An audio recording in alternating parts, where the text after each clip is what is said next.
Hello everyone, welcome to ज्ञान सूत्र academy.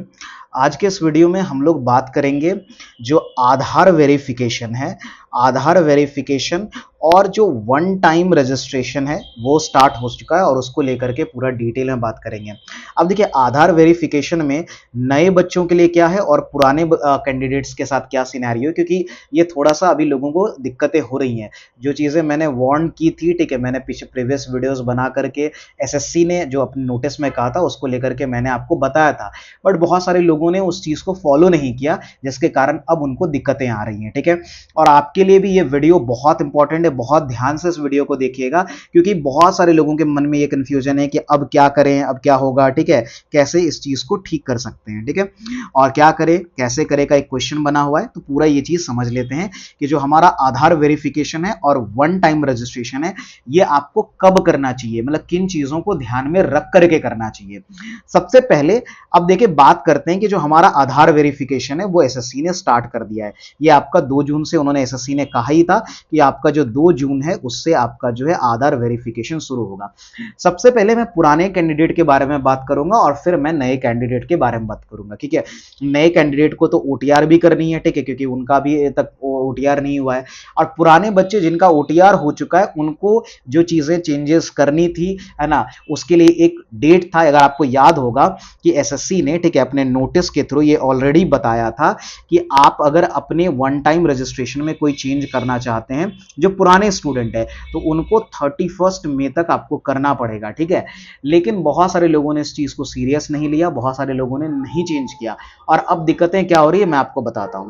तो देखिए, ये रहा आपका एसएससी का जो होम पेज है। ठीक है, यहाँ पर आप देख सकते हैं 2 जून को 2-3 चीज़ें जो है, एक तो application through SSC mobile app जो है वो है, यानी कि अब आप जो फॉर्म फिलअप है आपको लैपटॉप में या कंप्यूटर से भरने की जरूरत नहीं है, आप मोबाइल फोन से भी फॉर्म फिलअप कर सकते हैं। पहले एक्चुअली क्या होता था कि मोबाइल ऐप से, जो माई एसएससी ऐप है आपका, उससे केवल आप जो फोटो और सिग्नेचर है वो अपलोड कर सकते थे, लेकिन अब अच्छी ये बात हो गई कि अब आप पूरा फॉर्म यहाँ से फिलअप कर सकते हैं। ठीक है, तो उसके बारे में आप उसके बारे में भी पढ़ सकते हैं। ठीक है, जो मैंने टेलीग्राम चैनल पे शेयर कर दिया, तो आप वहां से उसको देख लीजिएगा। ठीक है, बाकी जो फेज 13 है उसका नोटिफिकेशन से रिलेटेड है, इसके बारे में मैंने डिटेल वीडियो ऑलरेडी बना दिया है, तो आप उस वीडियो को भी जरूर देख लीजिए। ठीक है, अगर आप फेज 13 का फॉर्म फिलअप करने जा रहे हैं, क्योंकि वो बहुत इंपॉर्टेंट है, बहुत कंफ्यूजन होता है फेज एग्जाम को लेकर के, तो ये तो आपके लिए जो मस्ट वॉच वीडियो है। ठीक है, तो आप इसको जरूर, अगर आप फेज 13 का फॉर्म भरने जा रहे हो तो ये मस्ट वॉच वीडियो जरूर जाकर के देखना। ठीक है,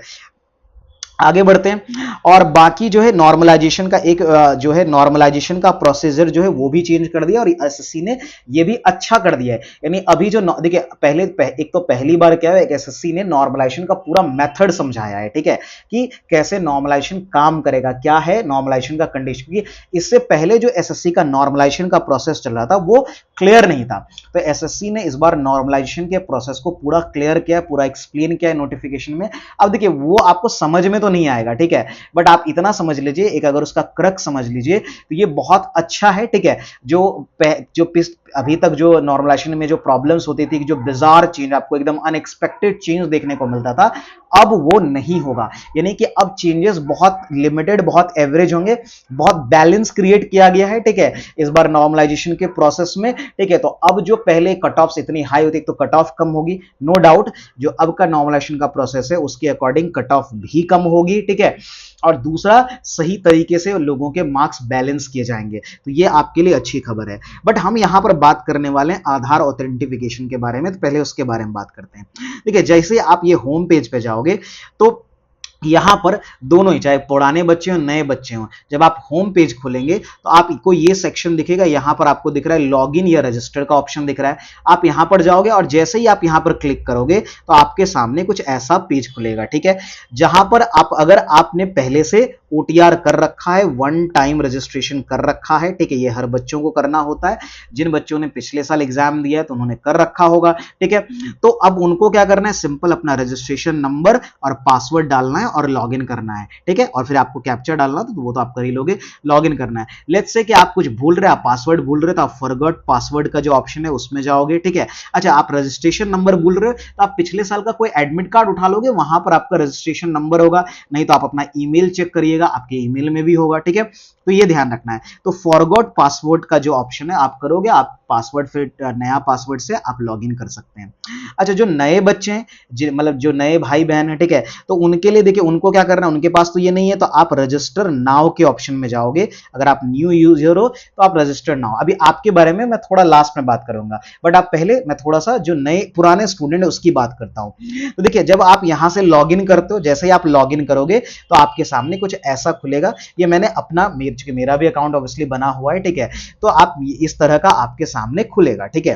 अब देखिए यहां पर चूंकि मैंने पहले से रजिस्टर कर रखा, तो मेरे सारे डिटेल्स जो है वो यहां पर मेंशन है, ठीक है। जैसे मेरा नाम यहां पर है, ठीक है, रजिस्ट्रेशन नंबर है, फादर्स नेम है, मदर्स नेम है, ईमेल आईडी है और मेरा मोबाइल नंबर है, ठीक है। अब देखिए यहां पर क्या सीन है, ठीक है।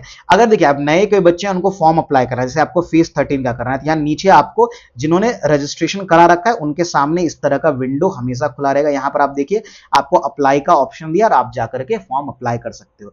अब वन टाइम रजिस्ट्रेशन से क्या होता है, अब जैसे अप्लाई करने जाओगे तो आपका सारा जो बेसिक डिटेल है वो ऑलरेडी ले लेता है, ठीक है, वो आपको ऑलरेडी ले लेता है। आपको बस एक दो चार चीजें अपलोड करनी होती हैं, ठीक है, दो चार डिटेल्स आपको ऐड करने होते हैं और फिर आप पेमेंट करते हो और आपका फॉर्म जो है वो सबमिट हो जाता है, ठीक है।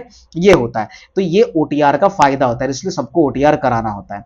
अब देखिए यहां चूंकि बात था क्या कि जो वेरिफिकेशन की बात थी, ठीक है, तो जो पुराने स्टूडेंट है यहां पर देखिए एडिट रजिस्ट्रेशन डिटेल्स, अब उनके पास 31 मई तक का टाइम था कि अगर आप कुछ बदलना चाह रहे हो अपने डिटेल्स में, जैसे अगर आपके नाम में कुछ गड़बड़ी है या आपको है ना आपके फादर्स नेम, मदर्स नेम, या आपका मान लो हो सकता है अपने कास्ट पहले कैटेगरी जो है वो लेट्स से कि आपने किसी कारण से पहले जनरल डाल दी होगी, आपके सर्टिफिकेट नहीं था, अब आप ओबीसी में हो, या आपके पास सर्टिफिकेट नहीं था आपने कोई और कैटेगरी चूज की, ठीक है, तो आप वो सारी चीजें एडिट कर सकते थे, लेकिन ये 31 मई तक ही। क्यों? क्योंकि आप देखिए आपको दिक्कतें क्या आएंगी, जो पुराने बच्चे हैं जैसे ही आप एडिट रजिस्ट्रेशन डिटेल पे जाओगे आपके सामने कुछ ऐसा खुलेगा। मैं आपको एक एक करके दिखाता हूं। पहले आपके सामने इस तरह का खुलेगा, ठीक है।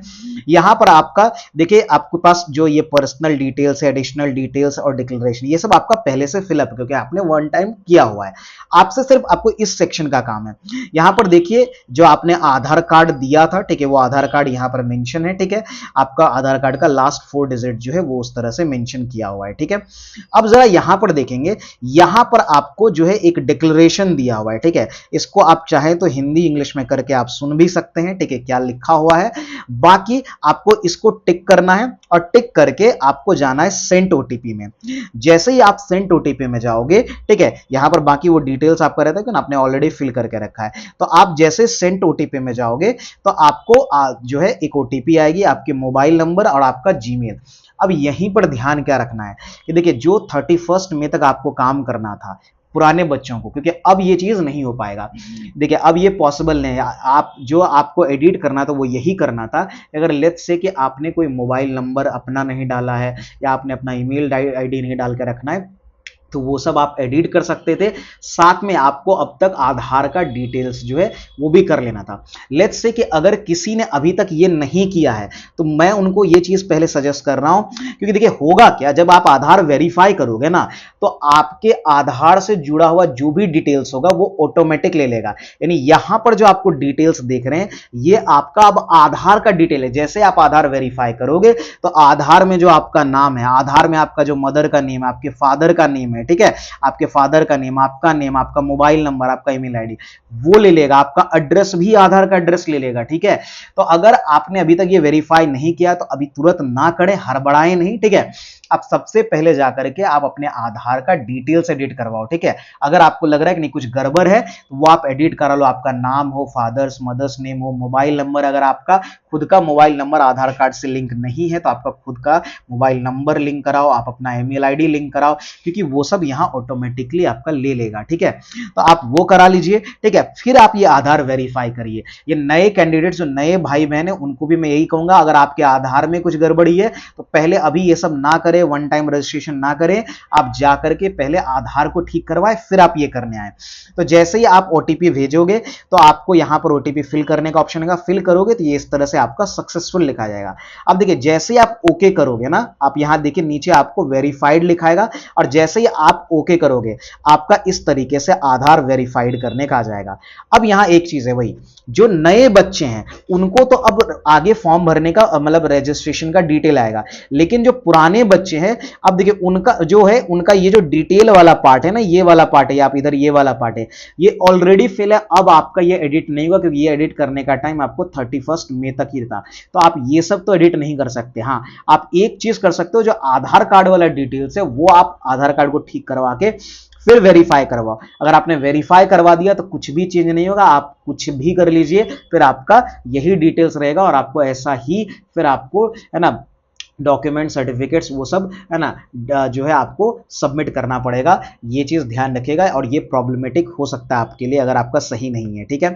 हाँ, अब मैं आता हूं नए कैंडिडेट। देखिए जो नए कैंडिडेट उनके लिए प्रोसीजर सेम है, आप यहां पर आओगे, आप रजिस्टर नाउ करोगे, रजिस्टर नाउ पे जाकर के, ठीक है, आपने जैसे ही रजिस्टर नाउ पे करोगे तो यहां पर आपको आएगा वन टाइम रजिस्ट्रेशन का ऑप्शन आएगा, आप यहां पर कंटिन्यू करोगे, ठीक है। इसमें 4-5 पार्ट्स हैं, आपका पर्सनल डिटेल जैसे नेम है ना, बाकी कॉन्टैक्ट ये सब होगा, फिर आपका पासवर्ड क्रिएशन, एडिशनल डिटेल्स लेगा, ठीक है, डिक्लेरेशन आपसे मांगा जाएगा, ठीक है, ये सब चीजें हैं, ठीक है। तो जैसे आप देखो, आप यहां पर आओगे तो अब आपके पास ये 3 सेक्शन, ये 4 सेक्शन जो है वो आपको भरने के लिए कहा जाएगा, ठीक है। तो आप एक एक करके आराम से फिल करना। आप अपना आधार कार्ड का डिटेल्स वैसे ही डालोगे, है ना, आपको भी आधार वेरीफाई करना होगा तो आप यहां ओटीपी डाल करके आधार को वेरीफाई कर लोगे।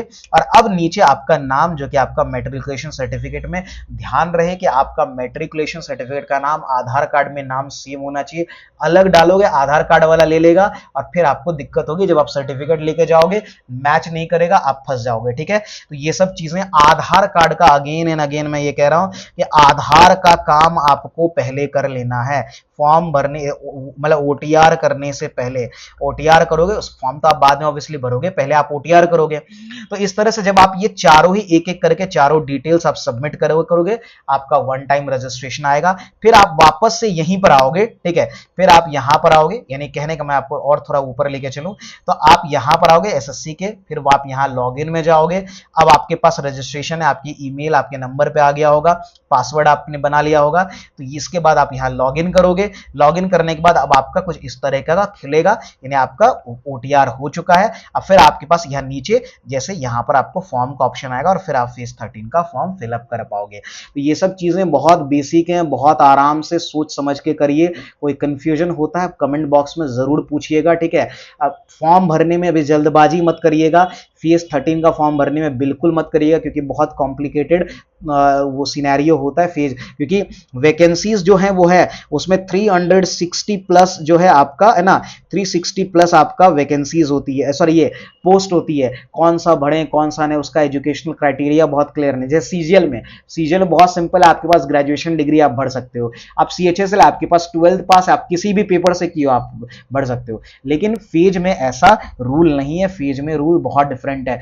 हर पोस्ट के लिए जो 360 प्लस पोस्ट है, हर पोस्ट के लिए अलग अलग क्वालिफिकेशन चाहिए, अलग एज लिमिट चाहिए, ये सब चीजें कंडीशन है, ठीक है। तो ये आपको बहुत केयरफुल रहना होगा, बहुत ध्यान रखना होगा। तो आप जो मैंने वीडियो डाला है उस वीडियो को जरूर देखिए, उसके बाद अगर आपका जो क्वेश्चन रहता है आप वो क्वेश्चन शेयर करिएगा, मैं उस पर आपको वीडियो बना करके या आपको जो है कमेंट में आपको उसका सारा आंसर कर दूंगा। तो ये वीडियो में मुझे इतना ही बताना था आपको, ठीक है। बाकी आपको और क्या जानना है आप लोग कमेंट बॉक्स में बताइए, उससे रिलेटेड वीडियोस जो है मैं आपको बना करके दूंगा, ठीक है। तो आज के इस वीडियो में हम लोग इतना ही रखेंगे। बहुत बहुत धन्यवाद वीडियो देखने के लिए। वीडियो अच्छा लगा तो वीडियो को शेयर जरूर कर दीजिए अपने दोस्तों के साथ, ठीक है, फैमिलीज के साथ। और बाकी आपके क्या क्वेश्चन है कमेंट बॉक्स में जरूर बताइए। चैनल को सब्सक्राइब कर लीजिए इसी तरह के अपडेट्स और वीडियोस के लिए। और बाकी आप तैयारी कर रहे हैं तो इस चैनल को फॉलो करिए, आपकी जीएस के प्रिपरेशन में ये चैनल बहुत अच्छा खासा कंट्रीब्यूट करने वाला है। आज के वीडियो में इतना रखेंगे। जय हिंद, धन्यवाद।